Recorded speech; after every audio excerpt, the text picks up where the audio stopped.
नमस्कार मु दीपक सेनापति। आज शुणिबा गोटे पुरातन कहानी राजकुमार ओ परिसुंदरी कथा। परिवेषण परशुराम बेहेरा।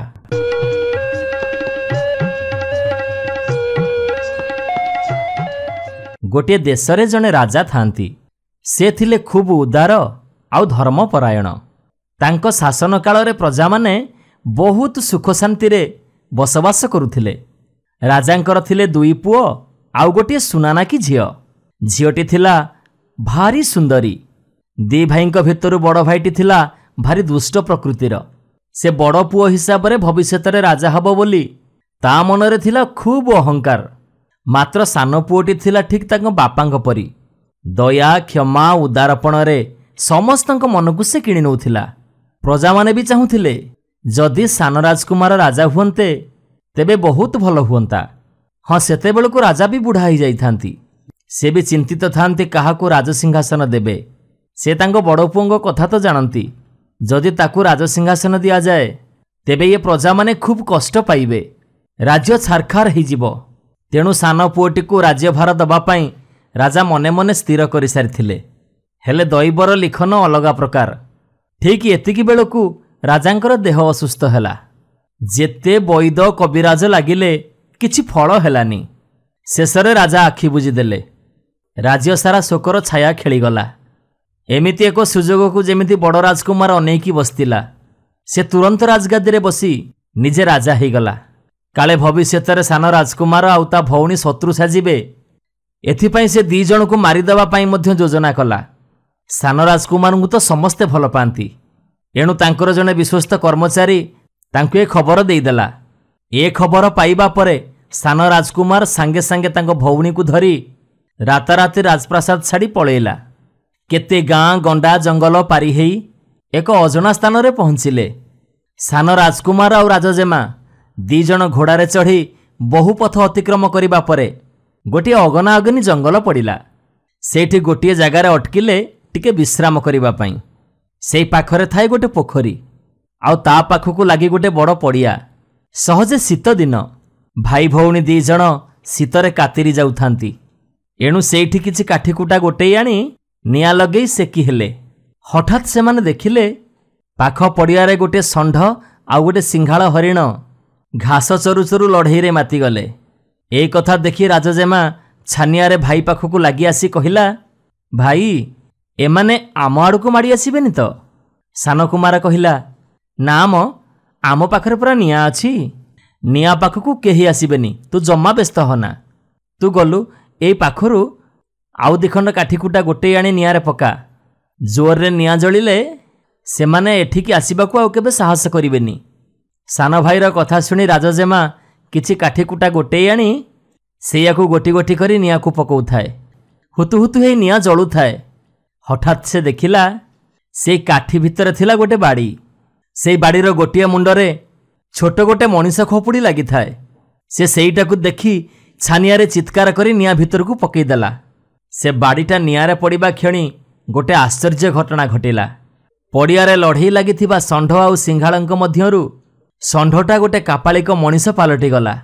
एई सुजोगरे सिंघाळटा ताकू ता सिंगरे भूसी मारिदेला। देखु देखु सिंघाळटी धाई आसिला एई भाई भौणी आड़कू। भौणीटी डरी जाई भाई को कुंढई पकेला। सान कुमार तरबारी बाहर करी प्रस्तुत हो गला बेलकू सिंघाळटी मनीष स्वर रे कहिला, ना ना मते भय करिवार किछि कारण नाही भौणी। तमरी पाई आज मु नुआ जीवन पाइबाकू जाउची। असल कथा हैला एठी रहुथिला गोटे दुर्दांत कापालिक। से तार जादू छड़ी टिकी एठी रखी षंढ रूप ही बुलुथिला। से मते पूर्वरु एमिति सिंघाळ हरिण करि देइची। एणु मु तार प्रतिशोध नबा पई ता सहित लढ़ई करुथिला बेले तमे तार जादू छड़ीटी नियारे पकई दबारु से ता निज रूप फेरी पाइला। आउ एई सुजोगरे मु ताकू मो सिंगरे भूसिकी मारिदेली। एबे मते आउ टिके साहाय्य कले मु आउ मो भौणी तम पाखरे सारा जीवन कृतज्ञ रहिबु। ए कथा सुनी सान राजकुमार कहिले, तेबे आमकू कौन करिबाकू पड़िबो कुह?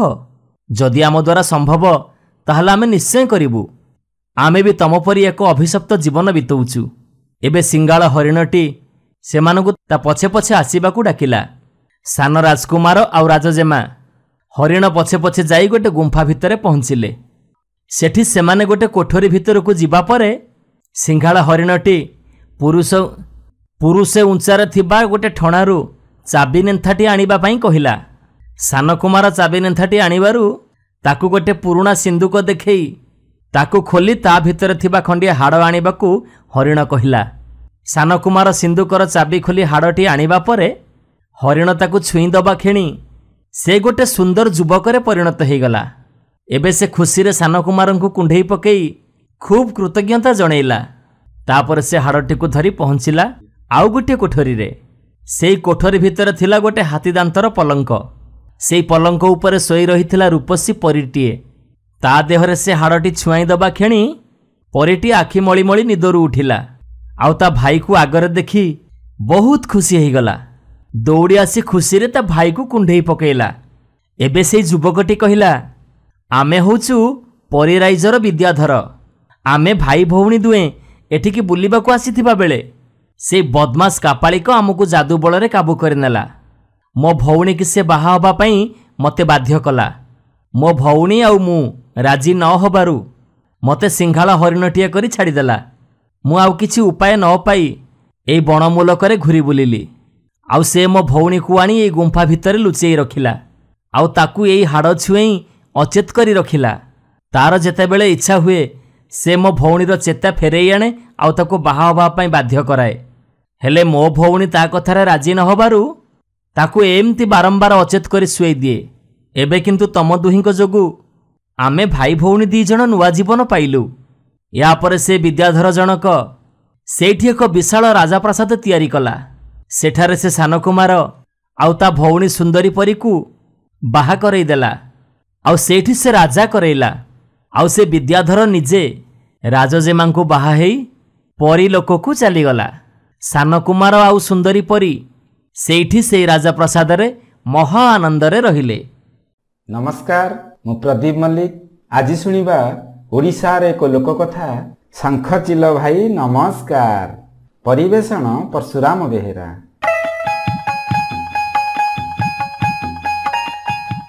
अनेक दिन तलर कथा। गोटे राइजरे जड़े राजा थिले। भारी बढ़िया राजा। तांको शासन काल भितरे निज जानंतरे से काहारी प्रति केबे अन्याय करी नाहांती। धर्म बाट छाड़ी आउ अबाटरे जाई नाहांती। कोनोसी लोभ तांकु सत्य पथरु दूरेई नहीं जाइनी।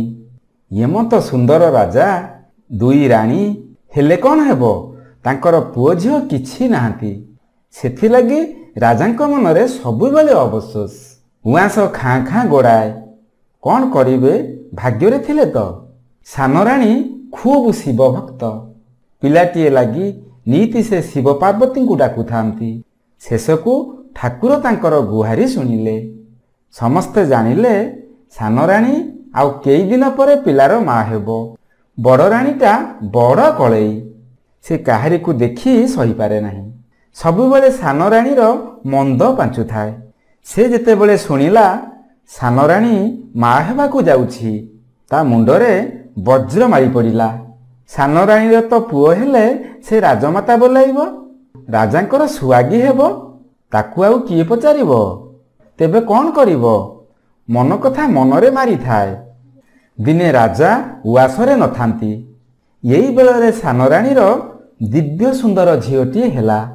झीओटी को जन्म देई राणी अचेत होई पड़ी थांती। बड़ राणी तो नाना कुटकपट विचारू थाए। से दासी पोइली की हाथ करी झीओटी की अंतुड़ी साउरू नहीं आसिला। ता थानरे काठर कंढेईटीए थोईदेला। एबे भाळेनी पड़िला, झीओटाकू करिबो कौन। भाबी भाबी से तार गोटे विश्वस्त पोइली की डाकिला।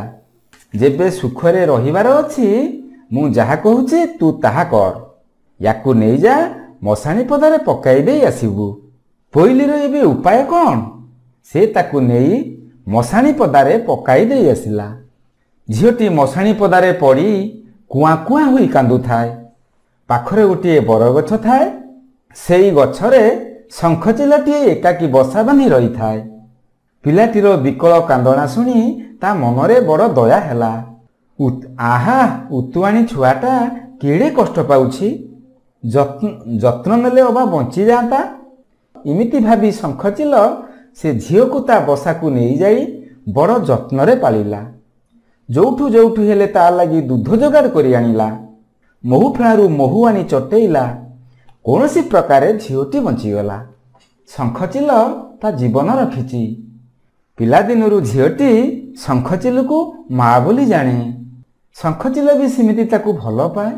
ତା ଜୀବନ ଠାରୁ ବଳି ଅଧିକ ପ୍ରିୟ ସେ ତାର। ଦିନ ନାହିଁ କି ରାତି ନାହିଁ, ସବୁବେଳେ ସେଇ ସୁକୁମାରୀ ଝିଅଟି କଥା ସେ ଭାବୁଥାଏ। ତାକୁ କୁଟା ଖଣ୍ଡିକ 2 ଖଣ୍ଡ କରେଇ ଦିଏନି। ଯେତେ କଷ୍ଟ ପଡ଼ୁ ପଛେ ନିଜେ ସବୁ କାମ କରେ। ଝିଅଟି ହାତରୁ କାମ ଛଡ଼େଇଲେ ଗେହ୍ଲେଇ କରି କହେ, ତୁ ମୋର ଗେଲ ବସରେ ଝିଅଟା, ତୁ ଗୋଟିଏ କାମ କରିବୁ କ'ଣ? ତୁ ଖାଲି ମୋ ହାତକୁ ଅନେଇ ଦେଖ କାମ କେମିତି ହେଉଛି। ଏମିତି ସେମିତି ଶଙ୍ଖଚିଲର ସ୍ନେହ ଆଦର ଭିତରେ ଲବଣୀ ପିତୁଳା ଝିଅଟି ପୁନି ଓ ଚାନ୍ଦ ପରି ବଢ଼ିବାରେ ଲାଗିଲା।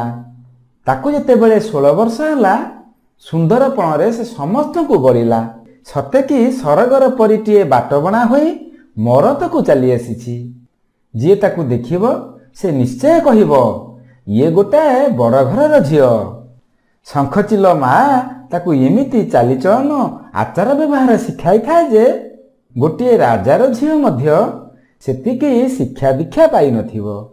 ଦିନେ ଗୋଟିଏ ସାଧବ ପୁଅ ସେଇ ବାଟେ ଘୋଡ଼ାରେ ଚଢ଼ି ଯାଉ ଯାଉ ସେଇ ପରମା ସୁନ୍ଦରୀ ଝିଅଟିକୁ ଦେଖିଲା।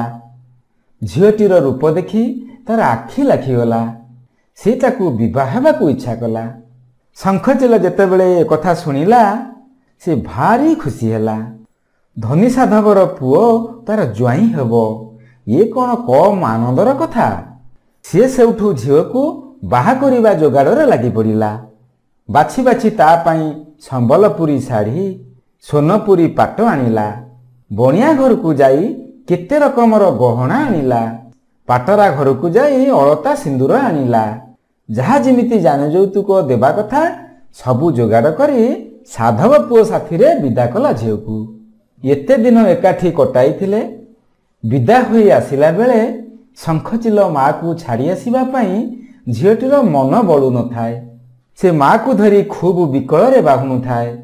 ଶଙ୍ଖଚିଲ ତାକୁ ସାନ୍ତ୍ୱନା ଦେଇ କହିଲା, ସେଥିପାଇଁ ତୁ ଚିନ୍ତା କରନା, ତୋତେ ପ୍ରତି 7 ଦିନରେ ଥରେ ଯାଇ ମୁଁ ଶଙ୍ଖୁଳି ଆସିବି।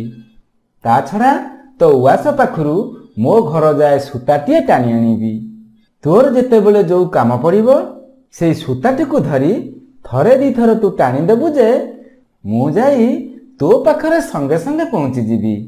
ତୋର ସବୁ କାମଧନ୍ଦା କରିଦେବି। ମାର କଥାକୁ ମନରେ ରଖି ଝିଅଟି ଏଥର ଶାଶୁ ଘରକୁ ଆସିଲା। ବୋହୂକୁ ଦେଖି ବୁଢ଼ୀ ସାଧବାଣୀ ଖୁସି ହେବ କ'ଣ? ରାଗରେ ଫାଟି ପଡ଼ିଲା। ଏଇନେ ଚାହିଁଲେ 7ଟା ବୋହୂ ଆସି ପାଦମ ଚାଳିବେ। ଝିଅ ନ ମିଳିଲା ପରି ରାସ୍ତା କଡ଼ରୁ ଗୋଟିଏ ତଳ ଶ୍ରେଣୀର ଝିଅକୁ ପୁଅ ତାହାର ବୋହୂ କରି ଘରକୁ ଆଣିଛି। ଜାତି ନିନ୍ଦା, କୁଳ ନିନ୍ଦା। ଲୋକେ ଶୁଣିଲେ କହିବେ କ'ଣ? ଏତେ କଥା ସିନା ଭାବିଲା, କିନ୍ତୁ ପୁଅର ଦୋଷ ନ ଦେଇ ସବୁତକ ଦୋଷ ସେ ବୋହୂ ଉପରେ ଅଜାଡ଼ି ଦେଲା। ତାକୁ କହିଲା, ତୋର ଜାତି କୁଳ ଜଣା ନାହିଁ, ତୁ କ'ଣ ମୋ ବୋହୂ ହେବାକୁ ଯୋଗ୍ୟ? କହିଲା ସିନା, ପୁଅ ଡରରେ ବୋହୂକୁ ଆଉ ଉଆସରୁ ବାହାର କରିଦେଇ ପାରିଲାନି। କିନ୍ତୁ ଯେମିତି ସେ ଘର ଛାଡ଼ି ଚାଲିଯିବ ସେ ଉପାୟ କଲା। ଦିନେ ସେ ତାକୁ କିଛି ସୂତା ଦେଇ କହିଲା, ପୁଅ ମୋର ବଣିଜ କରିଯିବ। ରାତିକ ଭିତରେ ତୁ ଏଥିରେ ମୋତେ 108 ଖଣ୍ଡ ପାଟ ବୁଣିଦେ, ନଚେତ୍ ଏ ଘରେ ତୋର ସ୍ଥାନ ନାହିଁ। ଝିଅଟି ଏବେ କରେ କ'ଣ? ରାତିକ ଭିତରେ 108 ଖଣ୍ଡ ପାଟ ବୁଣିଦେବା କୋଉ ସହଜ ପଡ଼ିଛି? ସେ କିଛି ଉପାୟ ନ ପାଇ ଗାଲରେ ହାତ ଦେଇ ବସି ଚିନ୍ତା କରୁଛି। ଏହି ସମୟରେ ତାର ଶଙ୍ଖଚିଲ ମା କଥା ମନେ ପଡ଼ିଲା। ସିଏ ଯେମିତି ସୂତାକୁ ଧରି ଥରେ 2 ଥର ଟାଣି ଦେଇଛି, ଶଙ୍ଖଚିଲ ମା ସେମିତି ତାର ଆସି ପହଞ୍ଚିଗଲା। ମାକୁ ଦେଖୁ ଦେଖୁ କାନ୍ଦି କାନ୍ଦି ଗଣ୍ଠି ପଡ଼ିଲା ଝିଅଟି। କହିଲା, ମା ଲୋ, ଗରିବ ଝିଅ ହୋଇ ବଡ଼ ଘର ବୋହୂ ହେବା ମୋର ଲୋଡ଼ା ନାହିଁ। ଗରିବ ଝିଅ ହୋଇ ବଡ଼ ଘର ବୋହୂ ହେବା ମୋର ଲୋଡ଼ା ନାହିଁ। ମୋତେ ତୁ ସାଙ୍ଗରେ ନେଇଯା, ତୁ କୁଡ଼ିଆକୁ ଚାଲ। ସାଧବ ଘର ବୋହୂ ସପନ ମୋର ଭାଙ୍ଗି ଯାଇଛି। ମା ତାର ସବୁ ଦୁଃଖ ଶୁଣି କହିଲା, ଝିଅ ଲୋ, ଘର କରିଥିଲେ ପଥର ପଡ଼ିଲେ ସହି, ଏତିକି ଦୁଃଖରେ ତୁ ଭାଙ୍ଗି ପଡ଼ିଛୁ। ସେ ବୁଦ୍ଧି ଛାଡ଼, ସୂତା ଆଣ, ମୁଁ ରାତିକ ଭିତରେ 108 ଖଣ୍ଡ ପାଟ ବୁଣି ଦେଉଛି। ସତକୁ ସତ ଝିଅଟି ସକାଳୁ ଉଠି ଦେଖିଲା ବେଳକୁ ସୂତା ଜାଗାରେ 108 ଖଣ୍ଡ ମାଣିଆ ବନ୍ଦି ପାଟ ଥୁଆ ହେଇଛି। ବୁଢ଼ୀ ବି ସେ କଥା ଦେଖି ଆଶ୍ଚର୍ଯ୍ୟ ହେଲା। ଏ ବୋହୂଟା କ'ଣ ସତରେ ଏଡ଼େ ପାରିବାର? ତା ପର ଦିନକୁ ସେ ପୁଣି କିଛି ସୂତା ଏବଂ କପଡ଼ା ଦେଇ କହିଲା, ପୁଅ ମୋର ବଣିଜ କରି ଯିବ। ରାତି ପାହିଲା ବେଳକୁ ତୁ ଏଥିରେ 108ଟି ଚାନ୍ଦୁଆ ତିଆରି କରି ରଖିଥିବୁ, ନହେଲେ ଏ ଘରେ ତୋର ସ୍ଥାନ ନାହିଁ। ତୋତେ ମୁଁ ଘରୁ ବାହାର କରିଦେବି। ରାସ୍ତା କଳରେ ବସି ଲୁହ ପୋଛୁଥିବୁ। ହାୟରେ କପାଳ, ଭାଗ୍ୟ ସାଥିରେ ତ ଝିଅଟିର ଅପଡ଼। କାହାକୁ ଅବା ଏ ଦୁଃଖ ସେ କହିବ? ହଉ, ଯାହା ଠାକୁରଙ୍କର ଇଚ୍ଛା। ମନରେ ଏମିତି ଭାବି ଝିଅଟି ପୁଣି ସୂତାକୁ ଧରି ଥରେ ଦିଥର ଟାଣିଦେଲା। ଦେଖୁ ଦେଖୁ ମା ତାର ଆସି ପହଞ୍ଚିଗଲା। ରାତିକ ଭିତରେ ଚାନ୍ଦୁଆ ତକ ତିଆରି କରି ଦେଇ ଚାଲିଗଲା। ସକାଳୁ ସାଧବାଣୀ ବୁଢ଼ୀ ଦେଖିଲା ବେଳକୁ ଚାନ୍ଦୁଆ ତକ ଯଥାସ୍ଥାନରେ ରଖାଯାଇଛି। ସେ ଆହୁରି ଆଶ୍ଚର୍ଯ୍ୟ ହେଲା। କେମିତି ଏଡ଼େ ସହଳ ବୋହୂଟି ଏତେ କାମ କରିପାରୁଛି? ସେ କଥା ଜାଣିବା ପାଇଁ ସେଇଦିନଠାରୁ 2 ଗୁଣା କାମ ଦେଇ ସେ ବୋହୂକୁ ତାଗିଦ କଲା। ରାତିକ ଭିତରେ ଏତକ ପାଟ ବୁଣିଥିବୁ, ଏତକ ଚାନ୍ଦୁଆ କରିଥିବୁ, ନଚେତ୍ ଏ ଘରେ ତୋର ସ୍ଥାନ ନାହିଁ। କାମ ସେତକ ବରାଦ ଦେଇ ବୁଢ଼ୀ ଲୁଚିକି ବସିଲା। ଯେମିତି ଶଙ୍ଖ ଚିଲଟି ଆସି କାମତକ କରିଛି, ବୁଢ଼ୀ ସବୁ ଦେଖି ପକାଇଲା। ତାପରେ ମନକୁ ମନ କହିଲା, ତେବେ ଏଇ ଶଙ୍ଖ ଚିଲ ସବୁ କରିଦେଉଛି, ରହିଥା, ଦେଉଛି ତ ମଥା ଛିଣ୍ଡେଇ। ତା ପରଦିନ ବୋହୂକୁ କହିଲା, ଦେଖିବି ରହ, କେତେ ଦିନ ସେ ଶଙ୍ଖ ଚିଲ ଆସି ତୋର କାମ କରିଦେବ। ଯଦି ତା ମଜା ଛଡ଼େଇ ନ ଦେଇଛି।